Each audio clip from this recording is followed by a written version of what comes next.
O livro de Mateus, Lucas são chamados, e Marcos são chamados sinóticos. Por que sinótico? Porque o livro de Mateus e Lucas são chamados fonte que, porque eles ambos compartilham as mesmas histórias, mas com algumas traduções ou até mesmo escritos diferentes. Mas vamos colocar aqui que tanto Mateus como Lucas são livros que são baseados no livro de Marcos, né? E hoje eu queria ler aqui uma dessas fontes, que são livros sinóticos, que é Mateus 6, versículo 24 e o 33. Vamos lá. Aqui diz assim, ó: não pode servir a dois senhores. Ninguém pode servir a dois senhores, porque há de aborrecer-se de um e amar o outro, ou se devotará a um e desprezará o outro. Não pode servir a Deus e a riqueza. Mateus 6:24. Mateus 6:33 diz: buscai, pois, em primeiro lugar o reino de Deus e a sua justiça, e todas essas coisas vos serão acrescentadas. Então aqui nós temos um versículo, né, que fala sobre não devemos seguir dois senhores. Não devemos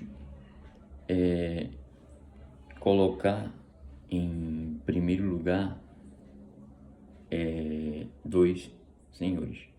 Ou há de colocar um ou colocar o outro. Ou há de aborrecer um ou aborrecer o outro. Então Jesus está falando o seguinte: se você for servir, tem que escolher Deus ou a riqueza, Deus ou os seus prazeres. Então, segundo o que está escrito aqui, né, temos que escolher então a Deus e aborrecer a riqueza ou as nossas vontades. Então, o versículo seguinte fala que não era para poder as pessoas ficar ansiosas, né? Algo que haver de beber, comer, vestir, né? E ele manda observar as aves dos céus. Então assim, observa as aves dos céus, né? Essas aves dos céus, o que acontece com elas? Elas não semeiam, elas não colhem, nem ajuntam em cereiro, mas contudo Deus a sustenta. Deus a cuida. Aí ele fala: porventura não vale mais, né? Muito mais as aves do céu, ou seja, porventura não vale vós mais do que as aves do céu. Então nós somos mais preciosos do que as aves do céu, porque Deus cuida de cada um, né, de nós. Qual de vós, por ansioso que esteja, pode acrescentar um côvado ou um curso da sua vida? Então, a pessoa ansiosa, ela acaba se frustrando, ficando mais doente, mas ela não consegue alcançar, né? Então, aqui está falando que nós temos que sermos mais crer em Deus, crer que Deus vai cuidar da nossa vida, crer que Deus vai nos ajudar, crer que Deus vai nos, como é que fala? Nos vestir, né? E que nós, né, não vamos se preocupar com o que haver de vestir ou de comer, porque Deus cuidará de nós. Correto?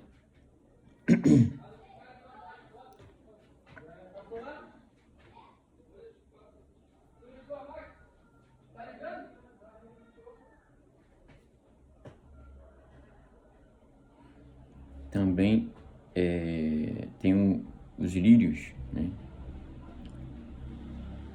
Ao qual esses lírios, né? Ele cresce no campo, eles não trabalham, né? Segundo a Bíblia fala, afirma aqui. Contudo, vos afirmo que nem Salomão se vestiu com essas plantas, ou com esses lírios. Então Deus fala, né, sobre a erva que se veste, né, e depois ela murcha pela manhã, mas nós temos vida, né? Portanto, não vos inquietei dizendo que o que haver de comer, vestir, beber, porque assim, quem pensa assim são os gentios, ou até mesmo as pessoas que não têm Cristo no coração. Então, se nós crermos em Cristo, crermos que Deus, quem nos sustenta, Ele vai prover tudo isso para nós, correto? E o versículo 33 de Mateus 6 diz o quê? Buscai primeiro o reino de Deus e a justiça, e as demais coisas vos serão acrescentadas. O que quer dizer isso? Buscar primeiro o reino de Deus.